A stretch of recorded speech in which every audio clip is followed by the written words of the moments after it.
Hey everybody, welcome to the Stock Car Spectacle. I'm Ian Jortson, I'm Mike Gamble. And I'm Nick Kinzel. and we're here for another edition of Kinzel's Classroom. Professor, take it away. Saddle up, boys. Class is back in session. Welcome to another episode of the Kinzel's Classroom here on the Stock Car Spectacle. I was not on the show last week due to other things going on. It's a busy semester for school, crazy times, but I'm back this week. And we had a wild one at Martinsville. So for those of you who have never tuned in before, it's your first time. How this works is I have 5 drivers for my 2 students right here. We're gonna assess, give grades, and see if I agree. So we're gonna get this thing rolling here. First driver on the list, guys, is that 10 car of Eric Almirola. Another bad race for him in Martinsville. He came home 20th after what happened to his car. But this has just not been his year. I mean, his best finish of the season so far is 11th at Phoenix. Other than that, he's got finishes of 34th, 17th, 30th, 38th, 20th place finishes, and a 36. And for a Stewart Haas racing car, that's just unacceptable. Average finish of 25.8. He has 3 DNFs on the year. Another 20th place finish. He is just not running up to where Tony Stewart wants to see him. Mike Gamble, we are going to start with you, Double A. I mean, again, you got to go with a failing grade for an SHR car. We know Eric Almirola is a really good guy. We know he's great with his sponsors, great with the team. He brings in money with Smithfield being a loyal sponsor. I'm starting to get to the point with him where I'm starting to wonder how much weight that's going to continue to carry at SHR. You cannot continue to struggle like this at a top racing organization and keep your job for very long. It's hard to justify, in my opinion, keep bringing this guy back, year in and year out in that 10 car. And this is the kind of productivity that we're getting. Again, I like Eric Almirola, really cool guy, but it's just not working there. Yeah, 0 top 10s on the year for an SHR car. I think Eric Almirola has been to the Breakfast Club the most times this season because that dude has just not had a season. We're only 8 races in, but Eric Almirola is coming back to the Breakfast Club. He's got his name engraved in his seat now that just for him because he knows he's coming back. Big old fat F for Mr. Eric Almirola. All right, so we're going to move on here. Second driver on my list is that 17 car of Chris Buescher. It really seems like after the Homestead race where he actually led some laps, first time we've seen a Roush car lead laps at a track not named Daytona or Talladega, and God knows how long. He led some laps, and ever since then, he's been on quite a nice little roll. 14th at Vegas, 18th at Phoenix, but then 7 finishes of 7th, 14th, and 13th in his last 3 races. Guys, we know how that Roush equipment isn't always the best, but it seems like Chris Buescher's starting to kind of find a stride here. Average finish of 15.9. He's clawing his way back up there. Ian, how would you assess it, Chris Buescher's day? I think for Chris Buescher with this Roush car at Martinsville, finishing 13th, I think that you got to give him a B for his effort in this race. We know that Roush Fenway Racing has just not been anywhere competitive, probably ever since Carl Edwards left the organization, I got to say. So for him to kind of pick it up, early in the year and starting to look pretty good, for that organization, 13th place, no stage points, unfortunately. But yeah, I think that is definitely B plus. That team is just kind of, just getting a little bit better, just chipping away a little bit of that crap that they have been in for, past God knows how long, six years. Yeah, pretty much. He just looks more consistent.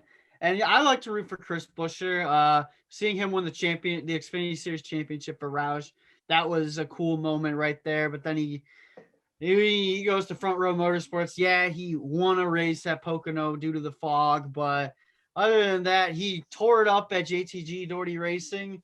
Comes back to Roush. His first year wasn't great with him at all, but now he's just kind of starting to pick it back up a bit. It's nice to see. I'd give him a solid B as well. Hope to see them pick it up. Third driver on my list, it is that 7 car of Corey LaJoie. Yeah, Corey LaJoie finished 37th in this race, But we saw this Spire racing car running up for a top 10 run there. He had a top 10 run going there until he had his unfortunate mechanical issues and everything. And it just kind of sucked to see because we all love Corey LaJoie here. We think he always gets the best out of what the equipment he's running in. So yeah, Mike Gamble, Corey LaJoie. I don't think the finish really tells the story of where that team ran at Martinsville. Yeah, I'd have to agree wholeheartedly. I'm going to go with a C plus. Just, the finish doesn't tell the story, but the finish is still the finish. There were times that, once again, a track like Martinsville really puts, the talent and everything back into the hands of the driver, the outcome back into their hands. You really get to see that talent shine and flourish. We got to see that oftentimes at Martinsville with Corey LaJoie. He looked fast. Like you said, he had that 7 up in the top 10, had a nice run going there, had a few misfortunate incidents with the mechanical issues that kind of cost him that race. Otherwise, we might be talking about Corey LaJoie, the top 10 finish in Martinsville in a Spire Motorsports car. That's crazy. Yeah, absolutely. I would actually go. I'd have to give them a B. I mean, this team has ran low 20s all year long. He had that one top 10 finish at Daytona, I believe. But it was kind of nice to see him up there. We hope to see if they can kind of build off of that and see where they can roll from there. Fourth driver on my list, we're going back in the Stewart Haas racing camp, and we are going with that 14 car of Chase Briscoe. Oh, it's been a tough rookie season for Chase Briscoe so far. We were only 8 races in, but he does not have a top 15 finish yet. And again, I know it's his rookie year. He's still learning, but that's a Stewart Haas racing car right there. I just think the results have to be a little bit better, and we haven't been seeing that from Chase Briscoe yet. Average finish of 22.8. His best finish is 18. Ian Georgeson.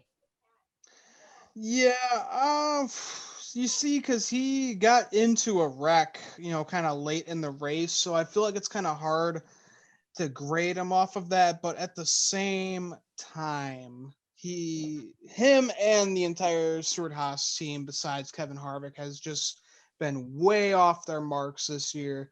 Because I don't want to grade him just off of this race, because I feel like he would have had a better result if he didn't spin.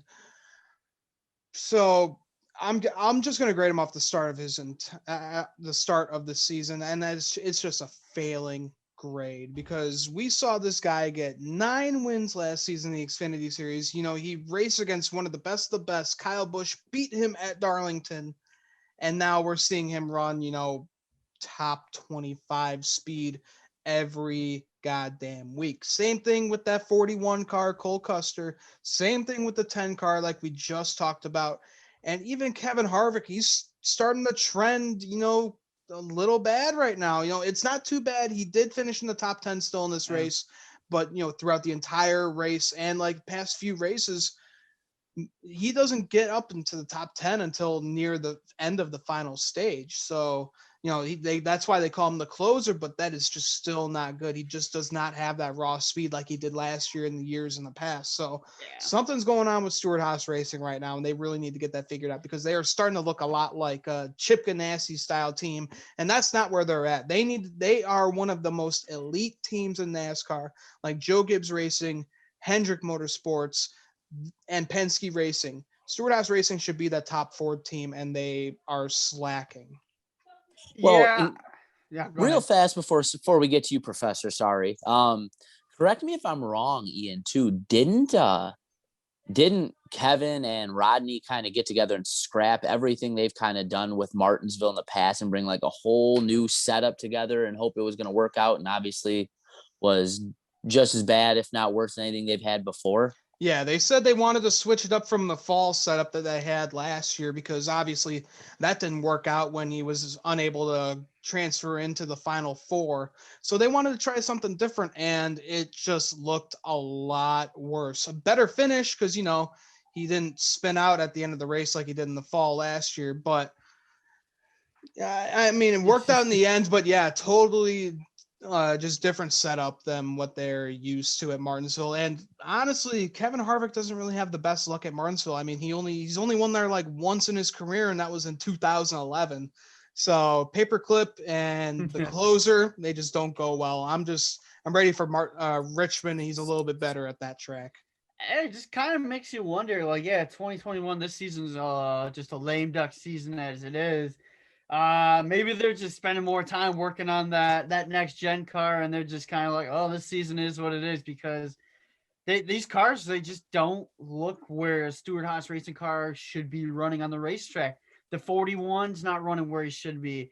14's a rookie, but it's still an SHR car. And then Eric Almirola, I don't know. He's lucky he has that Smithfield sponsorship, where I would be beginning to question how he still has that seat. And then Kevin Harvick, we just haven't seen that race-winning speed out of that car yet.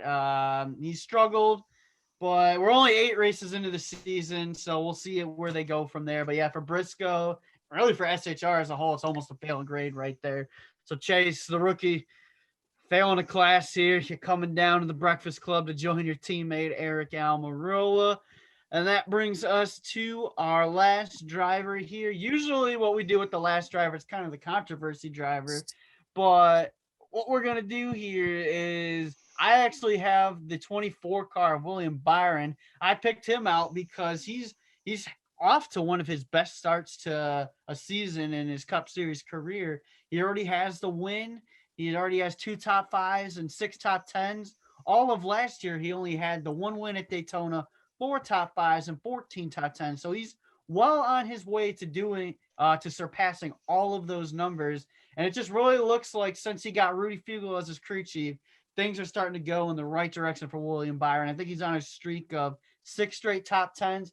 Finally, that 24 car is where they're supposed to be running, and it's pretty cool to see. I'll let you guys take it away. I mean, can you talk dream team right now? I mean, Rudy Fugle and William Byron, they worked well together in the Truck Series. And I already thought it was a match made in heaven when they made that announcement. And yeah, so far, Willie B has been kicking ass in the Cup Series, already beating his numbers from last year. So I got to give that boy an A++ right now. And just with the addition of Hendrick Motorsports, just being one of the best teams right now. Kyle Larson having one hell of a year. William Byron, Chase Elliott, he still doesn't have that win, but he's still there every weekend. And Alex Bowman, we know that he's going to get that win. He's in that 48 car. So, yeah, Willie B and Hendrick Motorsports, they're top team right now. A++ for Willie B in that 24 car. Oh, Hendrick Motorsports is trending up while SHR is starting to trend down here. Yeah, man. Yeah. So I think I'll just be I agree almost 100% with you, Ian. I'm just going to go with just a regular old-fashioned A. I think, they've proven a lot so far. William Byron is starting to look like the guy that we thought we were going to see coming out of the Xfinity Series a couple years ago, where he was the prodigy. He's not done poorly by any stretch, but he just hasn't been the superstar in the making so far that we kind of thought he was early. Part of that could be, we're a lot less patient as people this day and age than we used to be in the past. And we want these people to come up and just succeed right away. And it doesn't always really work that way. But that being said, we can definitely say what we're seeing this year from that 24 team is outstanding work. Like you said, Ian, I would go as far as calling Rudy Fugle and Willie B the dream team as well. They're really killing it right now. You guys know me being a truck guy. I'm a huge fan of Rudy Fugle. I think he does tremendous work, and really cool for him to get this opportunity to begin with, and to see them really taking it and running with it's even cooler. So yeah, solid A all the way around for me for not only William Byron, Rudy Fugle, the 24 team, and Hendrick Motorsports as a whole. They are all looking very sporty right now. About Alex Bowman, he was running third in this race until he got caught up in that wreck there at the end. So all 4 of those cars are showing the speed. So it'll be interesting to see as the season goes on. I'm giving them an A as well. So if you boys don't have anything else to say, Eric Almirola and Chase Briscoe, come see me after class. Other than that, class dismissed. I just want to add, like you were saying, Stewart Haas Racing, maybe they're just getting ready for that next gen car. We've been saying, like, they've been saying this next gen car is kind of representing the Xfinity Series body. They got that composite body on there. Maybe this will be an advantage for Chase Briscoe and Cole Custer, because we just saw them, Chase Briscoe, Cole Custer, they both dominated down in the Xfinity Series. They both looked like aces. So who knows if this next gen car will help them out. We will see. All right, guys. So that will do it for us over at the Stock Car Spectacle for the Kinzel's Classroom. Guys, make sure to like our video, subscribe to our channel, make sure you hit the bell so you get notifications whenever we upload new content. Make sure to check out our merchandise on spreadshirt.com, all designed by our good buddy Dalton Good. Make sure to follow me, Nick, and Mike on Twitter, along with the Stock Car Spectacle accounts, so you get updates whenever we upload new content. Tune into our shows this week with our Richmond preview, our Martinsville review, and the Gamblers picks. Make sure to check out Koto's Mojo with me, Adam Cornwell, and Patrick Koto as we give you weekly sports updates. You can find that on all podcast platforms. So thanks for tuning in, everybody. I'm Ian Jortson. I'm Mike Gamble. I'm Nick Kinzel. And we'll see you guys next time.